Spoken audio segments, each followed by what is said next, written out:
program is sponsored by Tropical Acres Steakhouse. Hold the Mayo. It's time for Mike Mayo's Lunchbox. Find out what's being served with Mike, Defo, and Lubie, the only show that covers food, sports, and the proper maintenance of your car. And now, a man who had the distinction of having an entire health clinic named in his honor, Mike Mayo. I want the flim sauce with the awesome fave, with shafafa on the side. Hey, good afternoon, everybody, and welcome to another edition of Mike Mayo's Lunchbox. We are live. It is Monday. We're starting a new week, and we had a good weekend. Oh, I had a good eating weekend, but it wasn't a great weekend for everybody, and I want to get right to it. We've got Mike Lubie at his home base. We got Ken, the Professor Jacobsen, filling in for the absent and AWOL Jeff DeForest. I almost forgot his name. It's been so long. But I wanted to start with actually some news and a newsy bit. This was really disturbing when I saw the video come across my social media feeds on Saturday afternoon. I've been a friend of Chef Nikol's for going on a year.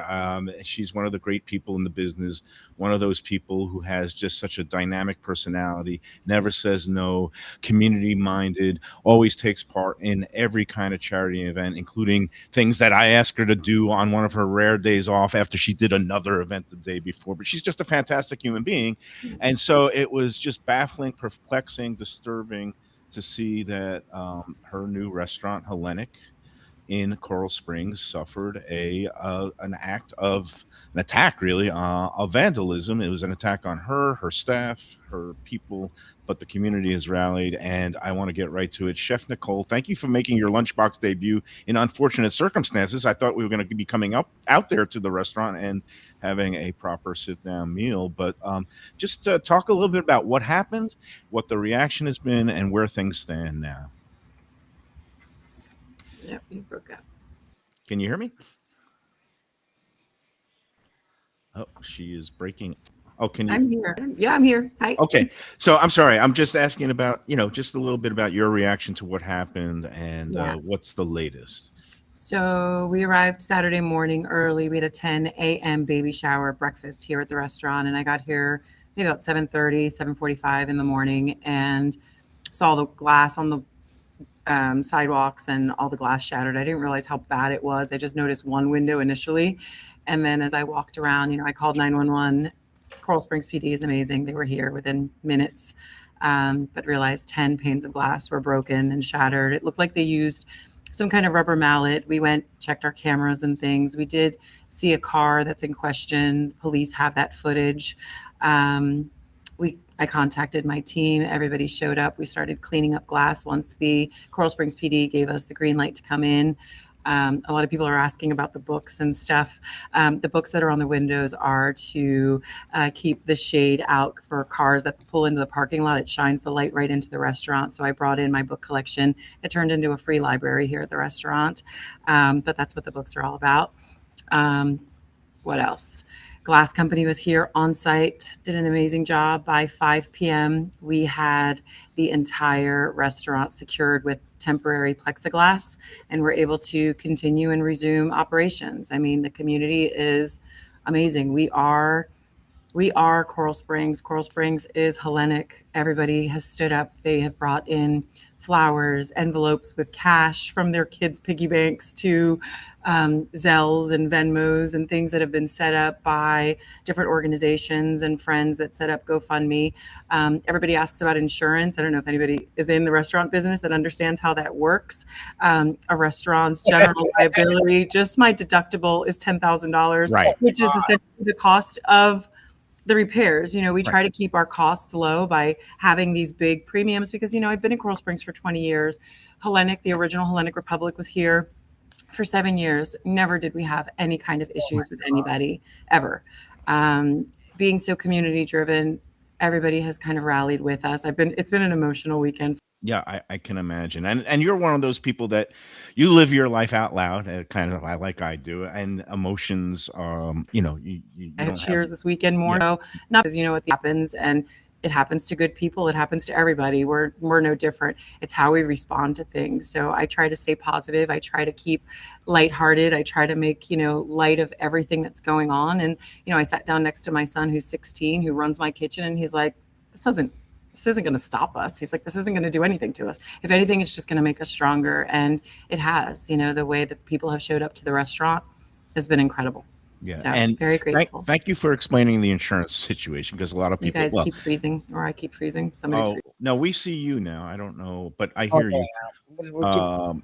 So I'm glad to hear, that there is some fundraising efforts going on, and my friend Evan Darnell, he has the Red Meat Lovers Club, and he took it upon himself because his people are united in causes, and they decided, you know what, the insurance deductible is not going to cover, you basically can't use insurance, so let's rally. And I know that you're one of those people who are a proud Greek, don't necessarily want people charity, but I mean, are you going to accept these donations and use it towards the repairs? And Yes, absolutely. The restaurant just opened a couple of months ago. This was a huge hit for us financially. It's a lot, and as much as we do for the community and everything else that comes from our heart. So yes, absolutely, we are accepting the donations, and it's it'll cover whatever it covers. He talked about having an event here for anything that's surplus. We're just going to give it right back to the community.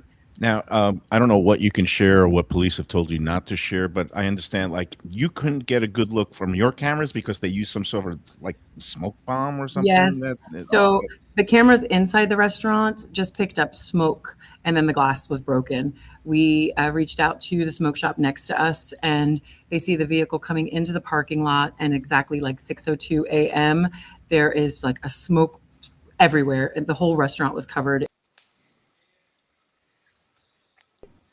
Bomb. I don't know if you have the vehicle. And so, do you want to share the make and model of the vehicle, or you hear me? Yes, I heard kind of freezing in and out. But did the police? It is. I don't. Not right now. I think let the. Okay, let the police do some more investigative work. You froze again. Yeah, let's see if we could hear her. I'm not sure about the Wi-Fi situation in the restaurant. Yeah, I mean, clearly there's a lot going on over there. Yeah, but if you can hear me, and if you come back, or if you could try to drop and come back. Oh, there we go. There you go. Okay, now I hear you. Okay, there we go again. This seems like a personal attack, the way it was done, the premeditation, the smoke bomb. Did you have any idea who might have done this, or do the police have any leads at this point? No, I mean, we have, like I said, we don't have any beef in the community. We let go of a dishwasher recently, and there's a disgruntled. I think the internet dropped again. Over a month of some personal, but gave them all of their information. But otherwise, no, I don't. I have no idea why or who would do this to us. And now you said you got plexiglass installed. You're back in service, although the restaurant is closed on Mondays. You were able to get through Saturday and Sunday okay, even with the temporary? Yes, absolutely. Saturday, I think we had 70 reservations on the books for lunch. Wow. And everybody showed up, and they were all lining up outside in the parking lot. So I went outside. They saw the glass. They saw the people here. And I said, hey, the restaurant was vandalized. I'm so sorry. Just give us some time. We're cleaning up. They said, yes, chef. And literally everybody just stood outside and waited. And then we opened our doors and welcomed everyone in. It was a beautiful day. So it was as if we had opened up all the windows to the restaurant. And, it was breezy in here. It was 66 degrees on Saturday afternoon. So we couldn't have asked for, the planets to align any better for us. Little al fresco dining, just like Exactly. Santorini. Now you're saying the repairs are in process, and you should have new permanent windows by the end of the week? Yep. So Wednesday, the glass company that showed up here, ChatGPT came through for us. We're closest glass company to us, and they popped up a company. The man responded within an hour, was here. His team was here until everything was done. Glass is being made right now, or cut. I don't know how it all works. Yep. And it'll be installed by this Wednesday. Will this be hurricane proof or shatter proof glass, or not shatter proof glass? Yes. Yeah. What the F? Yeah, I know. So sick. All right, It sucks, but it is what it is at this point. Hey, you know what? People in the hospitality business are the most resilient, and they always find a way. Whether it's a pandemic that shuts them down for months on end, and then you pivot. all the things that you have been through, both personally and just industry wide. It's just this will be, I guess, you'll be able to just shrug it off eventually. But right now, it's a big pain in the butt, right? Yeah. So let's talk about positive things, because you were getting ready for like a grand opening. You kind of did a soft opening in January. I've been in there a couple of times, and I want to just sing the praises of the place. Um, a couple of things besides the books that you used for a practical purpose, but turned into a de facto library. You also have like a family, a kids playground area. You have a communal table of 20 seats. You have a bar that's still a work in progress. But talk about some of the touches and what you're trying to do there. Because like you said, you've been in the community, then you had to move because and now you're just reopening and reimagining this space, right? I don't know if you heard me. Connection's not great. I think it's time to get her due. Okay. All right. I guess you're not hearing my questions, but Chef Nikol, but thank you for giving us an update. We're going to get in there and do a proper show so I could sing all the praises of all the great food, the Greek food, the specialties, the atmosphere, family friendly, kids playground, open 6 days a week. They are closed on Mondays. And let me give the address for people who want to go out there and support starting tomorrow, because they'll be back in service. Nice. And hopefully with new fresh windows later in the week. 10436 West Atlantic Boulevard in Coral Springs. She is Chef Ona Nikol Zarvalas, and she does a terrific job. And we'll get in there real soon. And you're in the midst of rebuilding, and you will put this behind us. We only can hope that the police can apprehend the perpetrators and bring them to full justice, and find out why exactly somebody would do something that's really just vicious and nasty, and especially for somebody who's been so giving in the community. So, Chef Nikol. Thank you. Thank you. Thanks. Oh, look, I'm back. Oh, you're back. All right. So I forgot what I was going to ask That's you. okay. That's okay. Well, just describe the Talema new... po konda, which means we'll say it from up close when you come and visit me. That sounds like a great plan. All right, Chef Nikol. I Thanks. hope everything works out. Again, if for those who want to contribute to the, the fund, for Chef Nikol and her crew at Hellenic, I'd say go on to the Red Meat Lovers Club Facebook page, Red Meat Lovers Club on Facebook. And Evan Darnell, our friend, has taken up to get a collection going, and some of his sponsors are going to match some of the donations. So hopefully she can get to it's approximately $8,000 in damage that happened over the weekend. And Ken, as a restaurateur, when you have $8,000 in damage and an insurance policy with a $10,000 deductible, what does it mean for It means it's coming out of your pocket. Yeah, that's it. As most things, look, we had a fire that did considerably more than 8,000, and we got the difference between the deductible and the damage, but we also had an out of service policy, and we were only out for a day and a half. We only missed 3 servings, and 2 of them were lunch because we were doing lunch at the time. But it was basically impossible to collect on that portion of the insurance policy. We ended up finding that out the unfortunate way. But what you're describing is a pretty crazy attack to me. I mean, the smoke bombs and to blocking the cameras just to smash some windows. That doesn't sound like teenagers out for a joyride, a little right? Mayhem on a Saturday night. No, it seems like it's personal. It sounds pretty advanced. That sounds like some you didn't pay the right garbage people in New Jersey type stuff. No, I don't know what that. Yeah, I don't want to ascribe any motives or possible suspects. Again, I'm not. No. It sounds like the kind of thing you see in like mob movies. Yeah. Well, at least they didn't light the place on fire, so that's another thing. True. So it wasn't the full Goodfellas, but right. Yeah. No, but the point is, every restaurant lets go of people and has some maybe disgruntled people. People do that, like who write nasty reviews. I hope it's not that. I've never. I mean, look, I was part of some unpleasant let goes over the years, and I've never heard of anybody being that kind of level vicious in retribution. I mean, my experience is that if it gets that nasty, much more likely you're going to get sued than someone come and do something stupid like that. So I hope it's not that. Yeah. Yeah. So, all right. Well, we wish her well, and I will be back in there. I've eaten there twice. I haven't written it up fully on the Let's Eat group yet because so many other people have been doing that job for me. That people who are gone in the first few weeks and months of the new Hellenic, they're loving it. And I've had two really good meals there. One, it was just me and Val, and she does one of those the chicken lemon soup, the avgo lemono soup. I don't know if that's a Greek staple, and the version she does there is excellent. A little bit creamy with the lemon and the orzo and the chicken pieces and herbs, and then she's got some other Greek favorites like the moussaka and the pasticcio, and she has these platters, these Greek meat grilled platters, family friendly.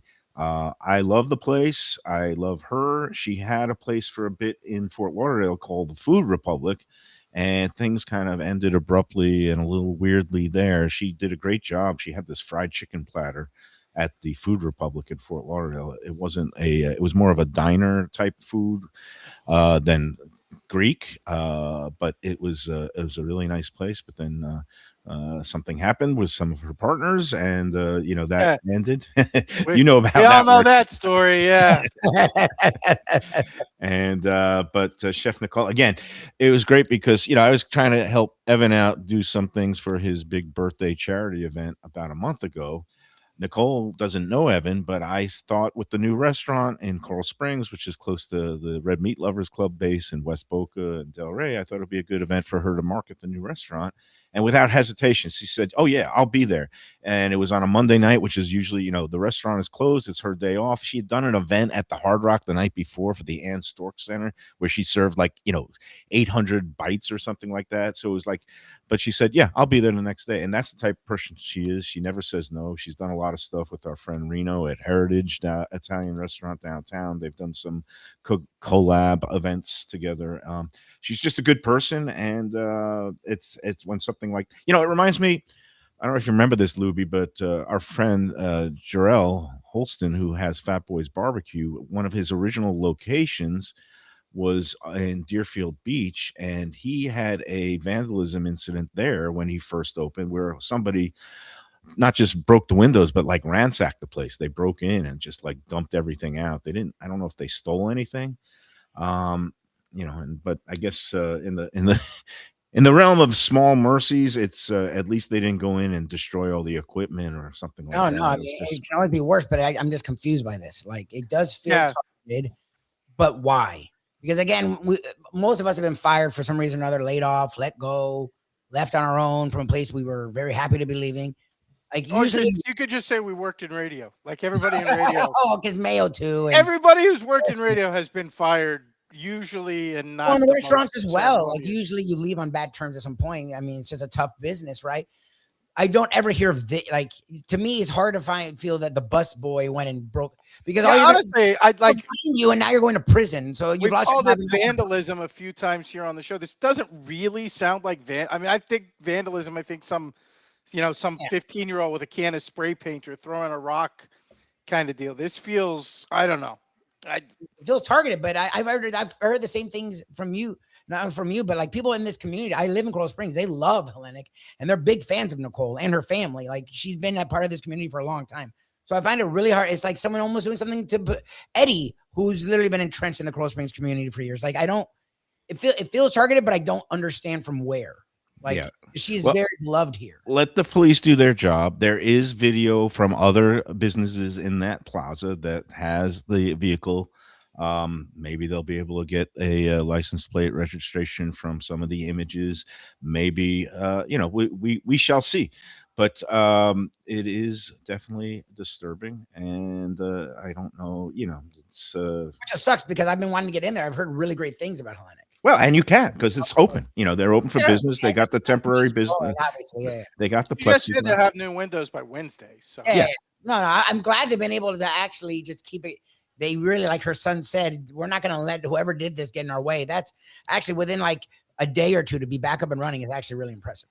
Yeah, no, and to happen, right in the middle of a busy weekend. Obviously, the loss of business is the compounding the issue besides the actual property damage and the repairs. And I just hope, everything goes smoothly and there's no more trouble. There should not be, but it's just, yeah, like you said, it's that level of something is something that is not often seen. And and Chef Nikol, she's kind of a national figure.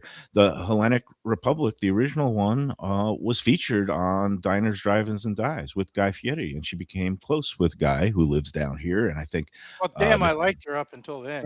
stop that.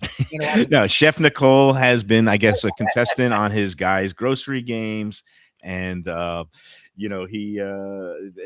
think she's just a person who she has a lot of, personality, and so again, hopefully the police will do their job and we'll get some suspects and explanations in the coming days and weeks ahead. All right, let's move on to happier talk. The demise of the University of Florida Gators basketball team. Sorry, Gators fans. What are you wearing today? You look like you're wearing Gators colors there. Lubie, what are you wearing? Red and blue. I don't know. Oh, red and blue. My color is all. I know nothing orange and blue. Okay, sorry. Nothing. The tint on my. Is that a Croatian soccer shirt? It's the one, the Visser. You've heard the story that Visser Mama got this for us. Okay. After Nikol predicted wrong, he pulled it out of his ass that Croatia, as a joke, would win it all, and they ended up making it to like the final of the World Cup. The Luka Modric run. So Visser Mama bought us Croatia shirts. And you named your kid Lucas, so it turned out weirdly appropriate. So not and symbolic, yes. Between the Mets and Knicks and the Gators, I own nothing red and I own nothing orange and blue. Like that can't even be. That's a level of Seminole fan commitment that I'm not aware of. But I didn't watch the game. I just thought they were gonna. Everybody was like loving them so much, and they looked so impressive in that opening round against the cupcake number 16 seed, doubling the score of whoever that was they played in the first round. Prairie View A&M. Prairie View. Well, now they have a view of the prairie and everything else, the Gator fans, because they're done. Did you? So I'm sorry, Ken. Did you watch, bet, or care about the game? Watch, yes. Bet, no. Care about, of course. I mean, the Gators lost. That's always. And you must be doing cartwheels. Let me see if I got this right. Duke lost, and the Gators lost. Duke won. Duke won. In the first round, they won in the second round pretty good. Honestly, Duke struggled for a half with TCU, and then they kind of smoked them in the second half. Okay. And in the second round, did they also advance? That was the second round. That was the second round. Okay. Well, it shows you where my head's at this weekend. I've been not on college basketball, apparently. I was eating hot tenders with Burger Beast down at the Miami Fair. I saw that. I saw the clips of the show. You actually watched some of that? No, I didn't really watch much. I was like, I just wanted to see the setup while you were at the fair. Grosser things I've seen. I barely broke a sweat. I gotta say, the hot sauce, even number 5. It was hot, but it's not like it. And Beast later explained to me he didn't want anybody to get hurt. It's a family-friendly event. Right, so it wasn't like actually like hot ones where they're he didn't want people like puking on stage and then violently going into convulsion. That's probably for the best. Yeah. Jesus.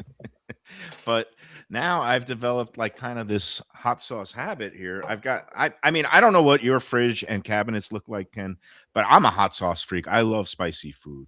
And so I've got 2 of them here for today. I like hot sauce, but I prefer it to be more flavorful than just like full on heat. I don't like, you get into some of the way out there stuff with the ghost peppers and whatnot, where it's like we're just trying to harm you. We're not trying to add any flavor into this. We're trying to harm you going in and exiting also. That's always the problem. Well, and this goes back years. This probably goes back a decade when the ghost pepper first came out, and it was very fashionable in food. I drank 2 ghost pepper beers once because the guy was like, "Oh, you try this?" And going down, they didn't really burn at all. But dear God, my stomach the next day. Yeah. Well, these 2 hot sauce, actually, it's funny that you use the word flavorful for hot sauce because this is a product that a woman who developed it here locally, and I now see it on sale at some markets. It's called Pickles hot sauce. Pickles, of course, is a famous Haitian side dish condiment, which is made of, basically kind of like a Haitian slaw with cabbage, carrots, and then a lot of Scotch bonnet peppers and vinegar. This woman made a Pickles hot sauce that's basically made with a lot of Scotch bonnets, but it is very flavorful. And I've been Because somebody remarked on the weekend show that Mayo is getting fat again. So now I'm taking that to heart. Because when I was standing up, and it's funny because after dry February, I did a lot of beer drinking in the last 2 weeks, particularly with Because beer's the That'll do worst. it. my Yeah, friend beer's Eddie was just in town. It crazy was St. Patrick's Day. He's Irish. He's one of the world's great functioning alcoholics. I'm sorry, Ed. No, he's not an alcoholic. He can put down beer without ever getting drunk. He's Or not an alcoholic. He just drinks like one. Yes. So It's an act like one. I drank a lot of beer, and I noticed that the first place it goes to, it's not the face, it's the belly. Stomach, yes. Yeah, and so like I got this little pop belly after 2 weeks, and I hadn't gotten on a scale since at the end of dry February. I got on the scale at 218, which for me is okay. I mean, I want to get below 200, but this is like pipe dreams here. And but like I said, my Ozempic seems to be not as effective as it was when I first started about a year ago, and I need to up the dosage. So my self-destructive scheme was, let's put on some weight before my physical, which is going to be in the middle of April, and make the doctor realize, like, if my blood sugar goes up and my weight goes up, he'll say, maybe we do need to up the dosage. That's singularly the stupidest plan That's I've ever heard in my life. It's not Welcome good. to my world. But because a few months ago, I went in there, it was 6 months ago, and everything was looking good. And he was like, "You're doing great." I was like, "Can I get a little bit up on the dosage? I want to lose more weight." He goes, "No, because your blood sugar is so good. I don't want you to get hypoglycemic. So I'm going to keep you on the same dosage." So that's where we are. But it seemed like just 2 months ago, it just has no impact at all. And it used to be when I would do my shot on a Monday, and I just did it before the show, that I wouldn't really have much appetite for 2 days. So Now- let me understand this plan. Your doctor said your blood sugar's great. I don't want to affect you, which is like a legitimate health concern. Yes. And you Yes. decided better than the doctor. So I'm going to go and just drink a bunch of beer before, which again, we've talked about on various programs. Beer is essentially just Of course. fatso juice. Yeah, And I can say that as a fat guy who loves beer. It is singularly for weight control the worst thing you can do. Right. yeah, there's nothing. But because better than your doctor, you're just going to do that. So this is now the lunchbox with RFK Jr. Is that where we are now? No, that is not it. You know what? I do want to go into the physical somewhat healthy. So for the next Yes, that's 4 good. weeks, I am on, and this annoys Defoe, who You is, go too far, and that's what your problem is. You do the I go to extremes. ebb and flow. Like you were doing fine. Just go Right. back to what you were doing Here, before. I Try need to to go just outside. do my February, gym, February, go to the gym for an hour a day, or take my 3 or Yes, 4 mile as walk well. every day, maybe 1 day of rest every week, and then just cut down on the shitty carbs, cut down on the BOGO ice cream deals at Publix. That's been my Achilles heel. Yes, it's not.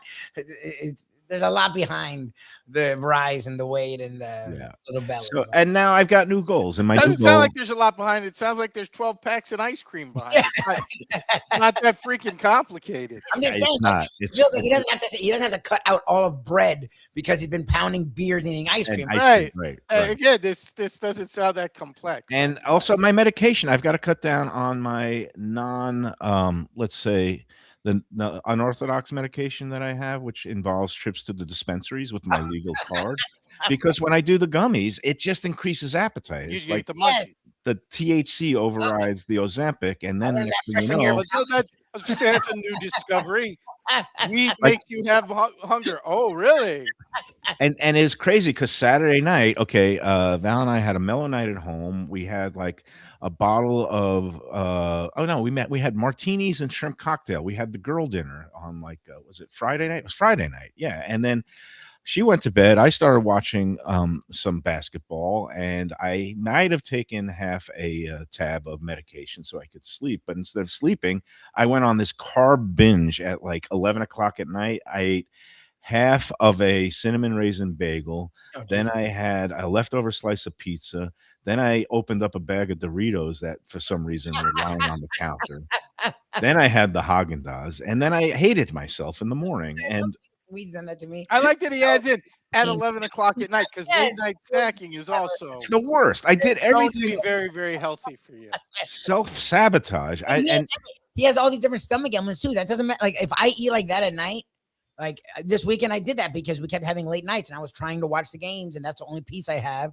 So I didn't do what you did. I didn't eat everything, but I would eat more than normal, and my sleep sucked for 2 No, and then after all that carb loading, and then I passed out in the middle of whatever the late game was. Oh, it was the Florida game on Friday night. Yeah, which was a total Yes, It was destruction. like 76-26 that at was some that point. game. I know, Why and did that's you what. feel the need to stay up and watch that?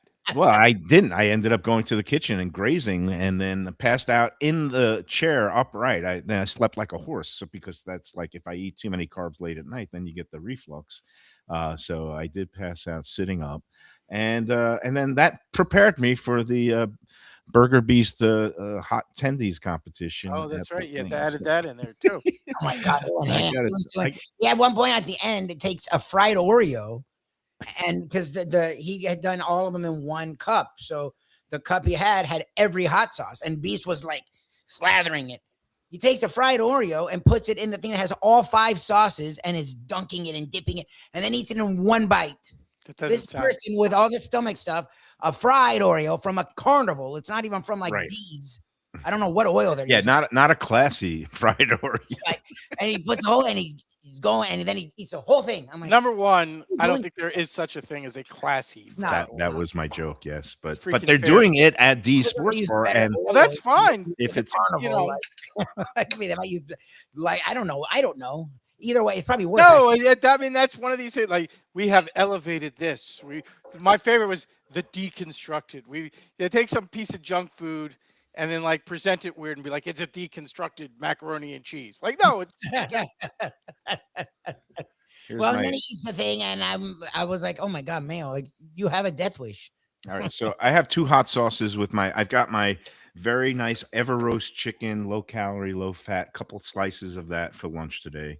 And I've got the Baron blazing hot sauce, no relation to any presidential children, thank God. But the Baron hot sauce, it says extra picante, extra forte, sauce picante. I don't know what is in here, but I swipe my thing in. I'm going to compare. That's pretty hot.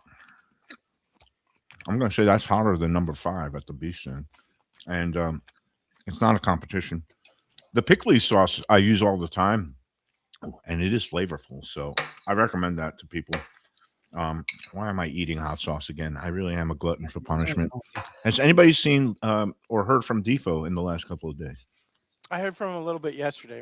Wanted to ask about games. So he's alive. Okay, so Okay. then he's alive and well then. Is he alive in his bracket pools? That's what's the question. I haven't heard from him. I mean, if he is, like, it's just strict cleaning lady luck. That yeah, I was gonna say, how is anyone like the upsets haven't been abounding, but the Florida one had to like. there's ruin a been lot some of key people. ones. Yeah. Yeah, the Florida one, Wisconsin again was another one that people had going far. Like, I think most people had Wisconsin bowing out to Arizona, so I don't think that one hurt people too badly. Although if High Point had managed to win the second game, yeah, that would have certainly upset a lot of brackets and probably a lot of people once we found out about High Point University and what America's favorite gritty little underdog is actually all about. Yeah. So I actually had occasion to see Chris Perkins along with a group of former Sun Sentinel sports writers yesterday watching the game. They went down to defeat. But Chris Perkins, who's going to join us later this week at Gulfstream on the pre-Florida Derby day this Friday. But Perky and myself, we're among those people that you hate, Ken, because we're in that the people that you hate in your bracket pool. We're the ones who watch no college basketball all year and then all of a sudden proclaim Arizona is going to be the winner. And like Perkins and me both said, yeah, Arizona is going to be the winner. No, And- no. That's not why the people I hate are the people who don't watch college basketball except during the tournament and then start spouting a bunch of old crap, which we've seen a lot of. Like, you got to watch out for Izzo this year. The Spartans really Right. got to go. Rick Pitino, he's back in St. John's. Yeah, they're gonna lose by 30 to do. Well, Perkins says he's got Arizona going all the way in his bracket. I don't have any brackets, but That's a valid pick. I mean, I didn't personally pick Arizona, but it's a valid pick. They're kind of young for a tournament winning team, but I got to start looking it at could the happen. the Sweet 16 matchups from my old handicapping angle of what's the better food town or city. So I Oh, used to let's do see that in the here. playoffs, and maybe we'll do that this Friday later on. I don't know that there's any really outstanding. I mean, by that rationale, St. John's has just got to be the default winner, right? Yeah, St. John's. I mean, nobody's topping New York, and Well, and that's a lot of St. these other places are just bad food. Like I'm not trying to eat in Ames, Iowa. No. I think they have some good like pork cutlet sandwiches, those big tenderloin pork. Oh, that's you know, in Austin. Indiana. Austin's a solid food town. Austin, Texas, got Austin, good yeah, barbecue. obviously. And then Well, we could get into that at another. decent food. And I'm just there's no really. Alabama probably has good Southern home. They have that white sauce. I food. hate. What do you think Honestly, of white no. sauce with Tuscaloosa- chicken? Tuscaloosa with that weird barbecue is not particular. I not good. mean, look, honestly, Tuscaloosa's most famous barbecue institution.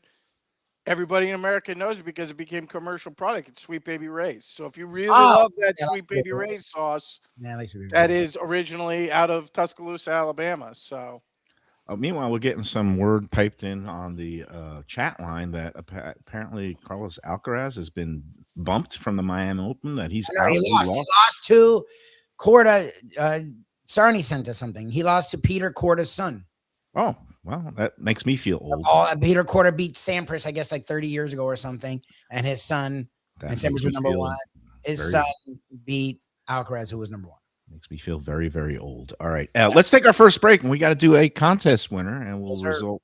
And then I'll also delve into some of my other eating over the weekend, included a first trip to a relatively new, all-day breakfast kind of concept place, but it also has lunch and pizzas and stuff. It's right there on Federal Highway in downtown Fort Lauderdale, right across the plaza from our friends at Batch, and this place is called Craft.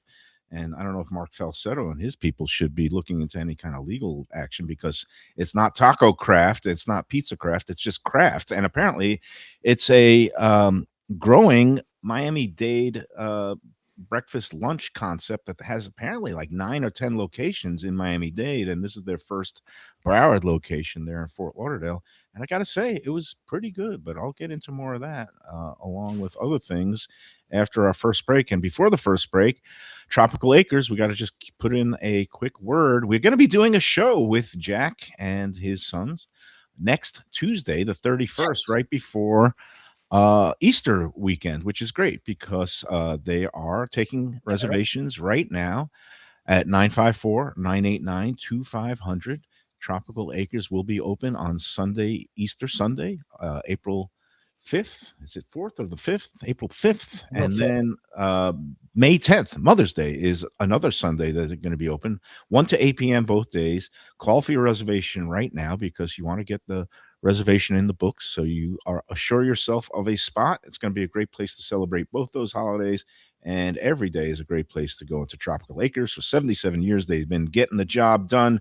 Tonight is a half-price wine night along with Tuesdays. They also have half-price premium cocktails in the bar every weekday from 4:30 to 6:30 p.m. I love Tropical Acres. You will too. Go in there and have yourself a good time. All right, let's take the first break. We'll come back. We'll have a contest winner and more on a home edition of the Lunchbox.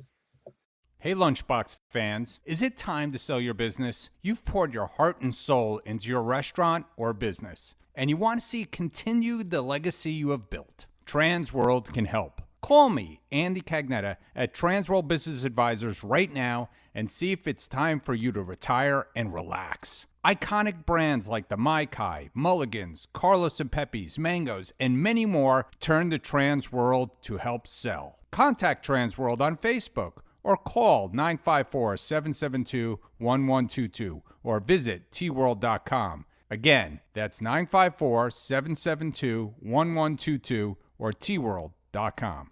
When I'm looking for some wicked good food for a wicked good lunch, there's only one place to go. That's Wicked Cheesesteaks in Fort Lauderdale. It's at 4824 North Federal Highway, just south of Commercial Boulevard and across from Holy Cross Hospital. My friend Brian there, he will hook you up with some really tasty treats. They've got cheesesteaks just like the best you can find in Philly, along with lobster rolls, because that's where he's from, Maine originally. And they have wings and pizza and everything you want to have a really good time. Wicked Cheesesteaks cheesesteaks. They're open every day but Tuesday. Check them out online, wickedcheesesteaks.com. Tell them the Lunchbox sent you. Guess who's back and better than ever? Juan's. For the best in classic old school Chinese cuisine, a family run South Florida favorite since 1966. It's at 664 North Federal Highway in Fort Lauderdale, open every day but Tuesday for lunch and dinner. Chef Alex is carrying on the family tradition that started 4 generations ago. It used to be known as Christina Juan's Mandarin House, and you're going to love it as Juan's. They've got all your favorites: wonton soup, spare ribs, egg rolls, dumplings, Peking duck, and more. Combo lunch specials daily and takeout and delivery. For more information, go to their Instagram page at wans.fl. If you're looking for a great place for steaks, seafood, and more, go to Tropical Acres Steakhouse and Butcher Shop. It's at 2500 Griffin Road in Dania, just west of I-95 and the airport. They've been there a long time, since 1949. That means they're doing something right. You'll get old school hospitality from the Studiali family, along with great value, tremendous service. Of course, you could also go into the bar for happy hour every day, 4 to 6, and they have great value all night long. Also, a butcher shop that's open every day from 10 a.m. to 6 p.m. except Sunday. The dining room is open every day at 4:30 except Sunday. Go to Tropical Acres. Tell them the Lunchbox sent you. When people come to me and say, Mike, where should I go out to eat? I got guests coming from out of town. Where should we go? Cafe Seville. That's the answer. 2768 East Oakland Park Boulevard. It's a Fort Lauderdale perennial, serving the finest in Spanish and continental cuisine in a cozy, friendly, comfortable setting. Joey Esposito and Sally, his better half, they've been running the place for a long time. It's been open since the 1980s. They got great Spanish classics like paella, shrimp with garlic sauce, and all kinds of great seafood dishes. The stuffed veal chop, oh, that's my favorite. Go to Cafe Seville. It's open every day but Sunday at 5 p.m. for dinner. Tell them that the Lunchbox Mayo and Defo sent you. If you like seafood in a comfortable setting, outdoors, even keel fish shack at the corner of A1A and Commercial Boulevard in Lauderdale by the Sea, upscale food in a down-home setting, the chef owners, Dave and Brad, do a terrific job with all the seafood classics that you want. They have the best grilled oysters in town, bang bang shrimp, lobster rolls, and deli fish specials. They also have weekend brunch Saturday and Sunday. They have deli happy hour 4 to 7, and they also have other weekly specials like mussels on Monday and oysters on Tuesday. Go to Even Keel Fish Shack and tell them that the Lunchbox sent you. Hey, it's Mike Mayo. When the Brooklyn boy in me wants a good bagel with Nova or some matzo ball soup, homemade knishes, or a great deli pastrami sandwich on rye, you know where I go? Grandpa's Cafe in Dania Beach. It's been around a long time, an institution, but a little over a year ago, a pair of New Yorkers came in, bought it, and refurbished the place. It's beautiful, and they are now serving great breakfast, brunch, lunch. They've got the omelets. They've got eggs Benedict. They've got all kinds of great baked goods like rugelach. Grandpa's is just off Federal Highway on Southwest 1st Street in Dania Beach. It's open 7 days. Go in there, tell them that the Lunchbox sent you. All right, we're back on the Lunchbox. It is a home edition. We're going to have a fun-filled week the rest of the week, though, because tomorrow we are going to be hopefully at Grandpa's Bagel Cafe Deli for a pre-Passover show, because Passover is starting a week from Wednesday night.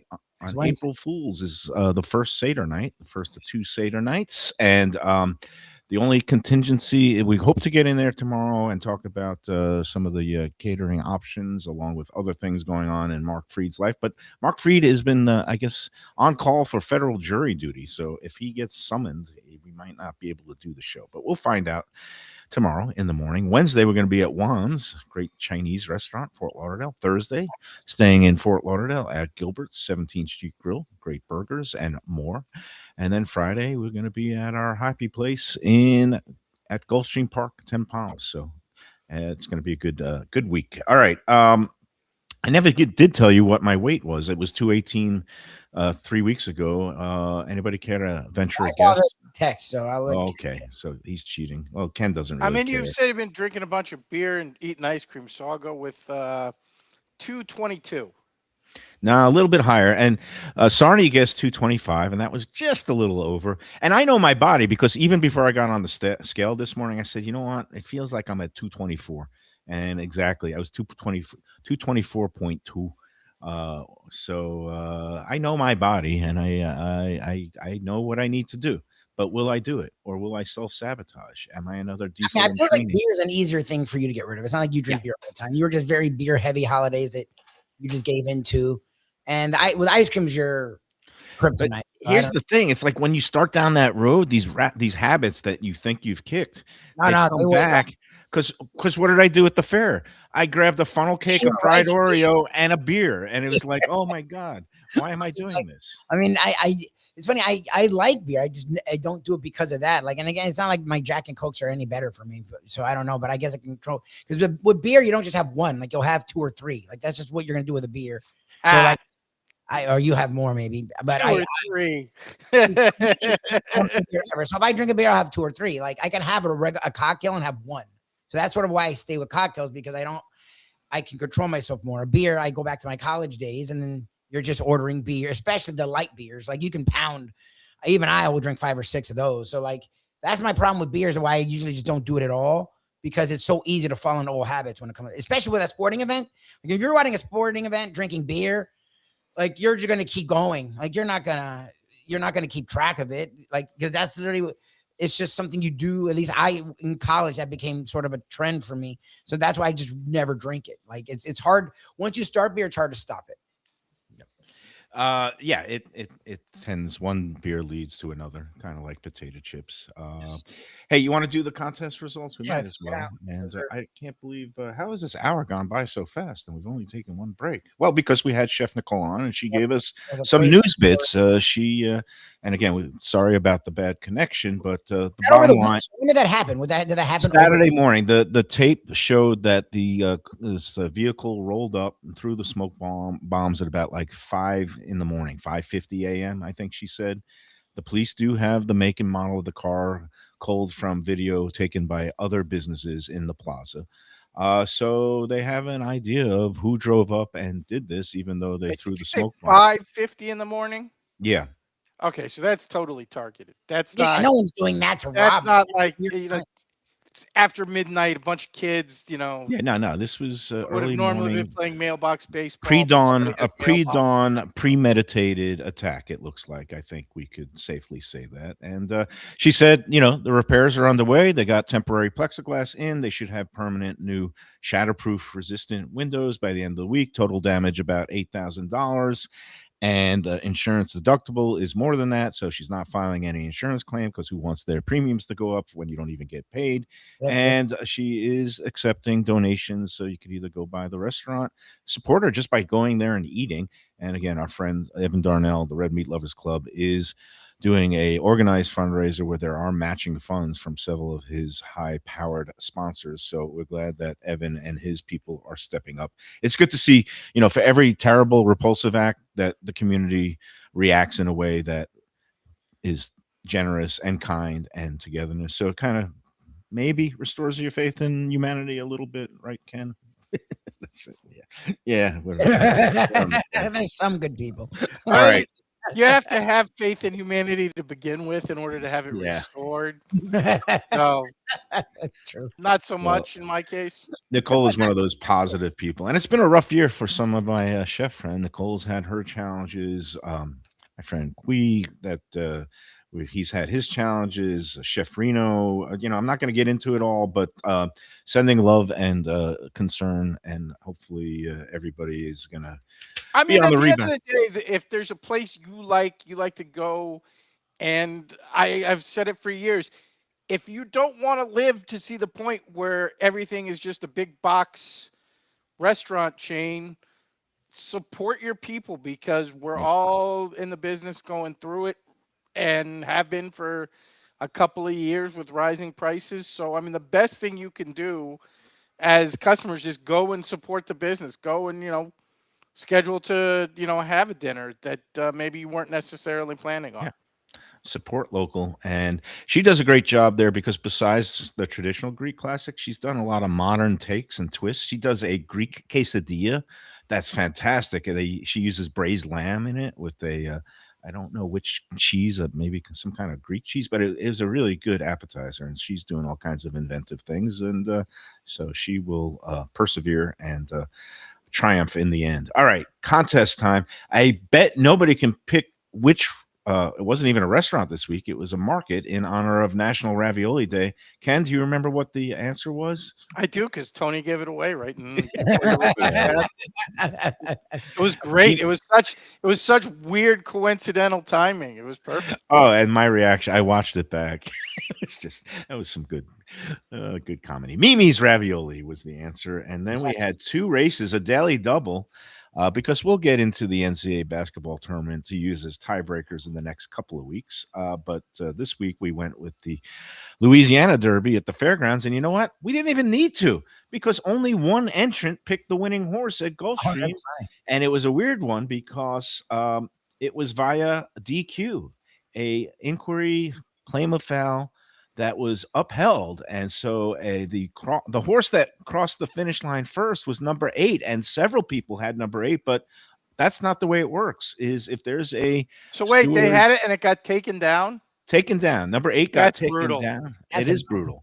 And because I think like 5 people had the number 8 horse, but only one person had the second place, the runner-up that was put up into first place because he was impeded and his chance at winning was compromised.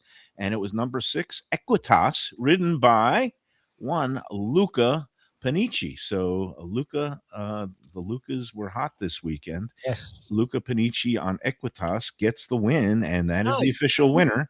And that means, and we didn't even have to go to the Louisiana Derby was won by a Chad Brown horse, Emerging Market. Looks like a good runner. He's 2 for 2, both wins in stakes races, but we didn't even need to go there. So we're going to congratulate the winner of this week's 10 Palms brunch package for 2 at Gulfstream, Virginia, Ginny Goodfellow. Congratulations, Ginny. You and a guest have won an all-expense paid brunch for 2 at Gulfstream's 10 Palms restaurant. And again, you got to just redeem that prize in the next 90 days. And we do have one blackout date, which is going to be Mother's Day, May 10th. You got to choose a Sunday other than Mother's Day because that's a big day for them there. And some stats on Ginny Goodfellow. This is her 3rd contest victory, but her first in more than a year. She won back when we first started the contest, and then she had her second victory was in January of 2025. So 13-month streak is snapped, and she's back in the winner's circle. So congrats to you, Ginny. All right. Before we take our second break, I do want to talk about, what do you think of places that are basically all day? Yeah, they have breakfast available to like 4 p.m., which is what this place is doing. Ken, do you think there's a lack of these places? I mean, it depends. I mean, there's not a lack of the places. We just call them diners as opposed to restaurants. Diners, yeah, diners, yeah. Like, but there's some. It depends on the setup of the place and what kind of breakfast you're talking about. I mean, are we talking like traditional American eggs and pancakes kind of breakfast? Or are we talking more of a continental kind of deal? There would be a lot of devil in the details there. This was an interesting place, and again, it's called Craft. It's all over Miami-Dade now. They have in Brickell. They have in I think Midtown. They have in Coconut Grove, but this is the first one in Broward. It's at 551 North Federal Highway, right across the plaza from Batch, New Southern Kitchen. Craft is in the spot that used to be, there was a one of those microbreweries in there. I forget the name of it now, but they had a upstairs speakeasy upstairs, and then it became this other thing like La Palma for like 2 seconds, which was a high-end Argentine steakhouse that really didn't take hold. It was very expensive. But this Craft place opened, and I'm going to say it has some like continental touches and European touches because they have, what we had was a potato rosti, which is like a Swiss potato pancake on the menu. And they topped it with a couple of poached eggs and a tomato relish and avocado, and that was a good dish. They also had something, the one that I had, which was continuing my self-destructive theme. It was a platter called the Post-Apocalyptic Brunch Plate. And and it was a plate that had like a little bit of everything on it. It was a scrambled poached eggs, bacon, a mini ham and cheese croissant, a mini granola a bowl that had some fruit and a non-fat Greek yogurt. They had a mini Nutella waffle. They had a prosciutto and melon bite. They had a mini avocado toast. They had a goat cheese croqueta with green leaves. And you know what? All these different things on a plate. It was actually, it was satisfying. I guess people, reasonable people can go in, you know, a couple and split one of those, and then maybe get a couple of drinks and something and be done with it. But anyway, the place was good. And you say diners, but I know some diners and even like the delis that they stop serving breakfast at 11 or even 11:30, kind of like McDonald's does. But you're saying true diners should have breakfast available. Yeah, if you're a 24/7. diner, it's all day. I mean, I haven't been in it in a decade plus, but I can pretty much guarantee I go into Lester's and get breakfast at 4 o'clock in the afternoon, and then Dandy Donuts, which is another one which I used to frequent pretty regularly when I lived close, and again pre-sale also. I mean, I have always found that I don't eat at diners a whole lot, but my experience has been you can usually get breakfast all day. Okay, yeah, like Top And Hat of course, Deli. unless you're James Fishback, you have the Waffle House. No more for him. You won't see him no more in the Waffle House. This place, look, it's around the corner from Top Hat Deli, which is, I think it's open till 3 or 4, and they serve breakfast all day. But it's nice to have options, and it was a different kind of menu. They have an eggs Florentine, they have a croque madame, they have some French toast, they have a truffle dish, they have a steak and eggs dish, and again, the breakfast is served until 4 p.m. every day, and they also have some other burgers and sandwiches, and they have pizzas. They call it Neapolitan pizza, but it looked a little thick and puffy to me. But I'd say I'm going to write it up on the group soon, and it's nice to have more options for breakfast. And again, I'm a big fan of the croque madame any time of day. Okay. I think that's a good. And I wouldn't even honestly call that a breakfast thing. I would actually call that more of a brunch/lunch. Yeah, and the thing is, that across the way a little bit is that Cafe Bastille, which has become this TikTok sensation. It's like there's always a huge crowd all weekend long there. And this place, because I've been there and I had a nice meal with my daughter there, but we each had one, coffee drink, non-alcoholic, and we had some stuff at Cafe Bastille, and it was like $80. Yeah, I remember, and it was like with tip, I think it was approaching $90, and I was like, how did we get here? And it was, it's always. I mean, it's called Cafe Bastille. You're probably not expecting to go in and get out cheap in that. No, but this one was surprisingly affordable, because even though I ordered the biggest platter and then Val had the roasty thing, which was like $16, but the coffee, like I had a mocha drink, she had a sparkling water. The total bill was like $50, and then Oh, really? That's actually, I was going to say that. Yeah, and like I was pleasantly surprised. Because honestly, the thing you described, I would have thought would have been like $30 by itself. $30. I thought it was like would have been $29.99 by itself. $22, and then there were no hidden add-on fees or anything like that gets the group going. But it was like the coffee, I think, was like only $3.95 for a mocha, and she had a bottle of San Pellegrino that again was only like $3 or $4 and not the $8. So it kept the price ended up being like $50, and I threw in the 10. It was like $60, which at this point in the game nowadays it's fine. It's an automatic. Actually, I think it was only 40. The freaking platter. Okay. Yeah, it was. You know what? It was 47, and I gave. And you got the Fatso brunch platter. Yeah, so, I did. Like, yeah. I mean, that's a good value. Yeah. I was going to say for me, it was all right, because a lot you of just eat anywhere and it's $50. Like that's I'm automatically. Mayo said it himself that like he got the thing that's actually meant for 2 people for himself. Yes. So, I mean, that's a pretty good value. I'm actually curious about this place. No, I was impressed. I'd recommend the place. Again, it's called Craft, and it's there on Federal Highway. And obviously, if they got 9 spots in Miami, they're people are digging it down there. Yeah, they're blowing up, because I'd never heard of it, and for them to be sprouting so quickly, it means A, they're doing a good job, and B, they're well capitalized. Somebody likes the concept. They got some backing. So I mean, honestly, when I do the breakfast for dinner thing or the breakfast for lunch thing, it's usually because I'm at home and I just want an omelet or something like that. So restaurant theme wise, it's not something necessarily I gravitate to, but it dawns on me that like nobody freaking cooks anymore, and people particularly don't cook for themselves anymore. So I could see something like that working, even though it might not have really worked like 30 years ago, because that was again, the kind of meal you used to do at home. Right. But, in this new era where nobody cooks, particularly, the young people these days, yeah, I guess I could see that. And it's not only breakfast. I mean, they have a full menu of the typical salads and sandwiches and some other actually Right. main courses they have, including it looks like a Milanese. They have a steak frites. They have a beef stew, old-fashioned beef stew. So, yeah, it's Well, it sounds like now what you're describing is just like a French bistro where you Yes, can that's get what those it kinds feels of like. foods in France. I mean, it's not uncommon to have a place like that where they Yes. have a menu and the menu applies all day long, Yep. breakfast, lunch, and dinner. yeah. And yeah, but I wouldn't. I don't know how I'd categorize it. It's in part American, part European. Oh, no, I'm and, talking about the menu. I'm just yeah. talking about like the sort of the theme of the Right, place right. is more of a Gotcha. French vibe than something you necessarily see in America.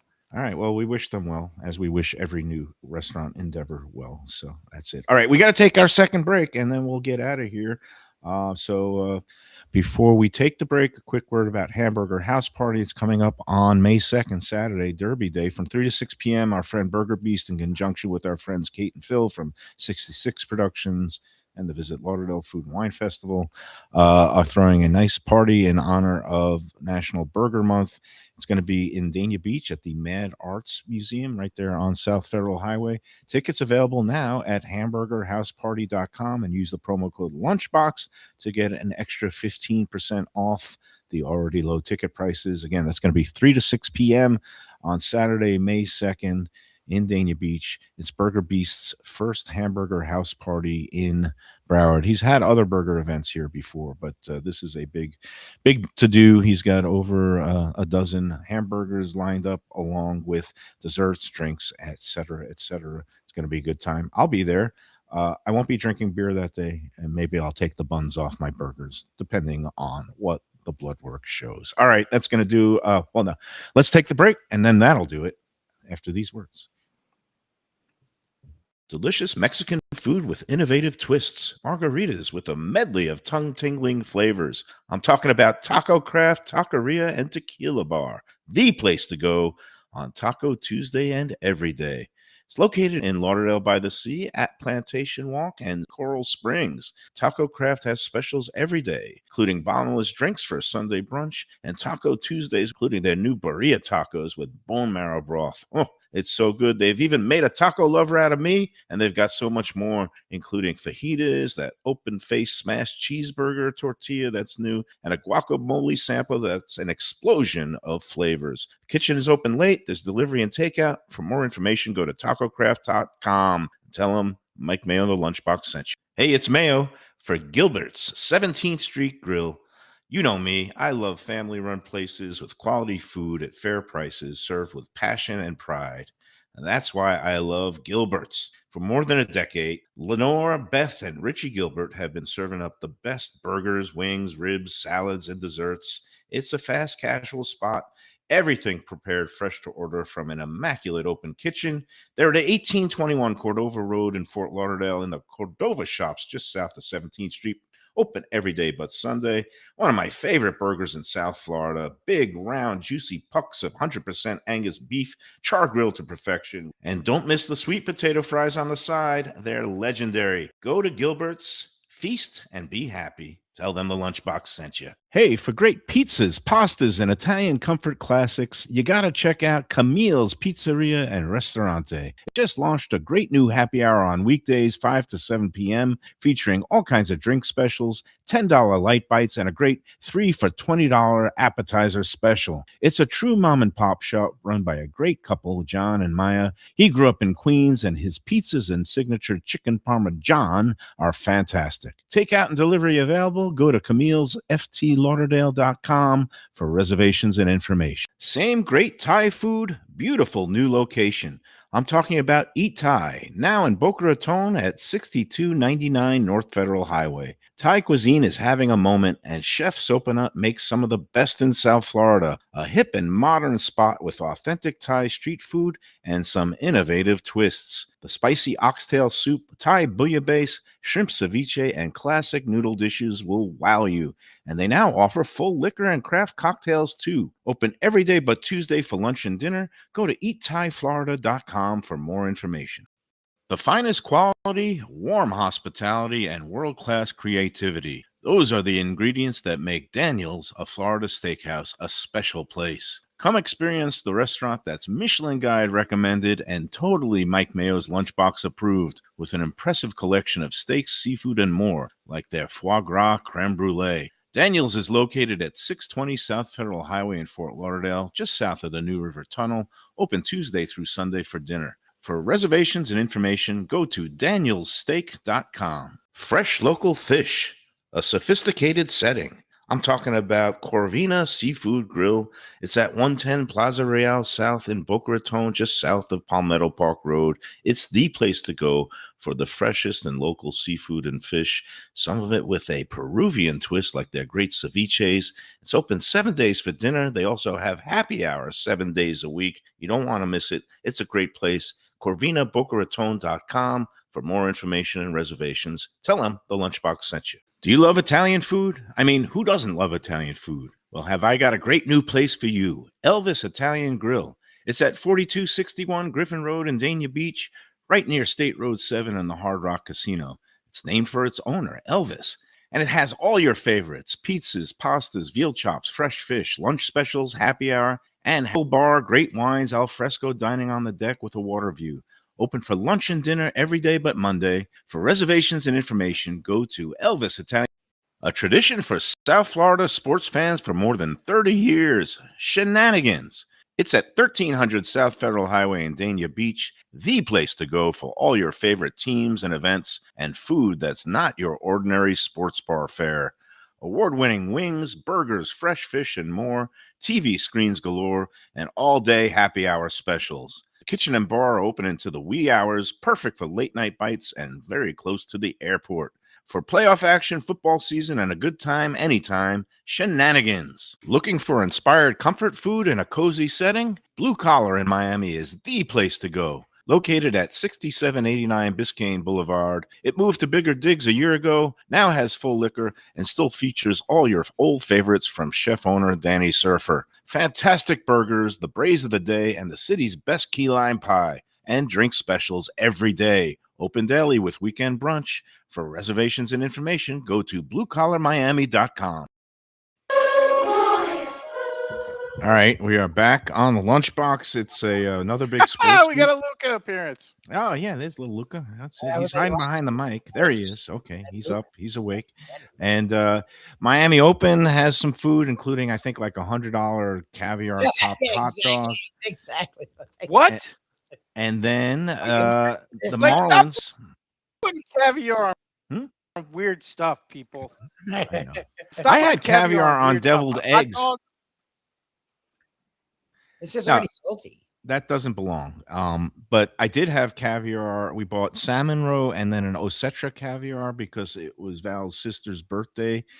And we went down to her residence in Coconut Grove, and Val made deviled eggs. She makes excellent deviled eggs, and we topped it with some caviar, the two kinds.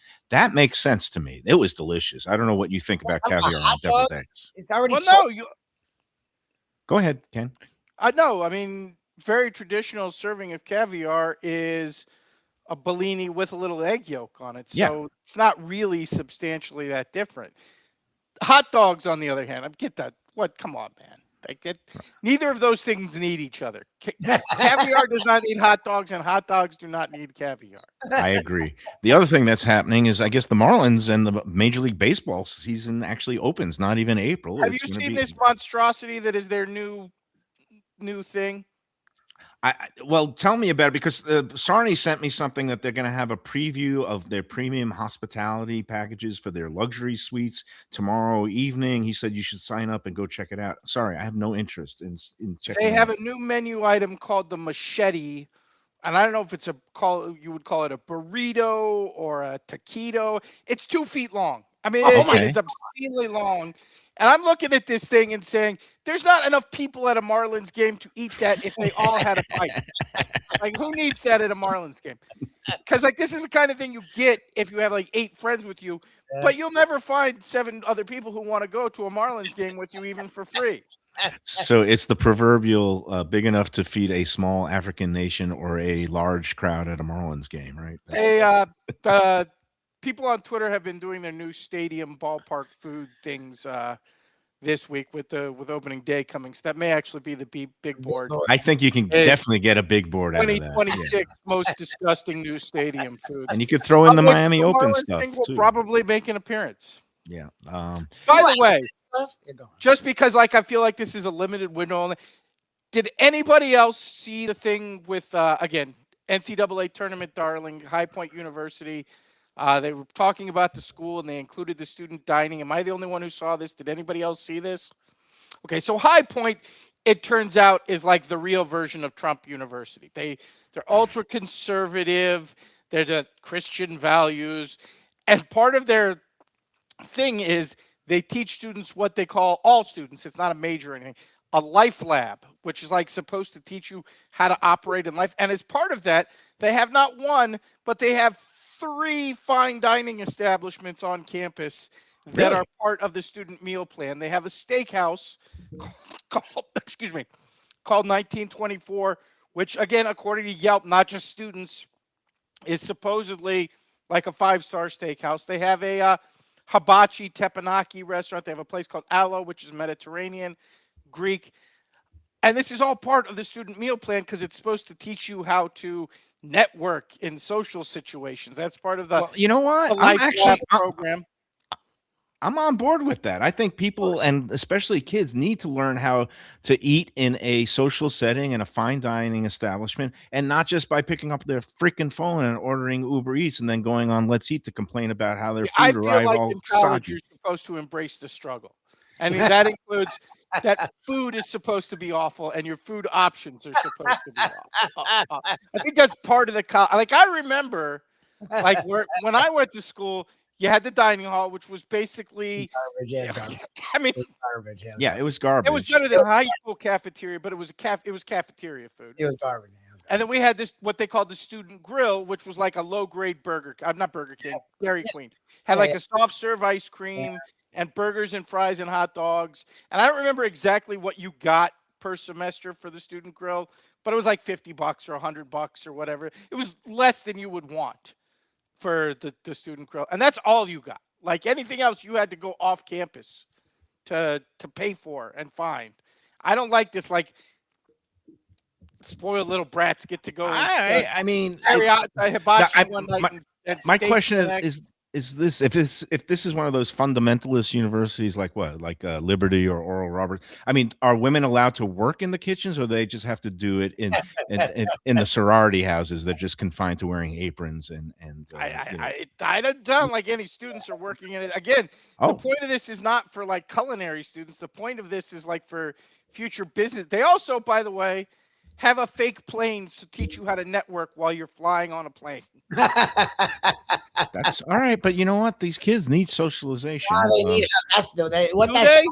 That is Well, I don't know. I don't know much about what state is High Point in? It's in North Is that- Carolina. It's North just outside Carolina. of Greensboro, North Carolina. Okay. I mean, it sounds like it's the training school for future tobacco executives. And why is it called the 1924? Is that the year that women? I'm assuming it's the year High Point was founded, but yes, it could that's be good. something else socially horrifying.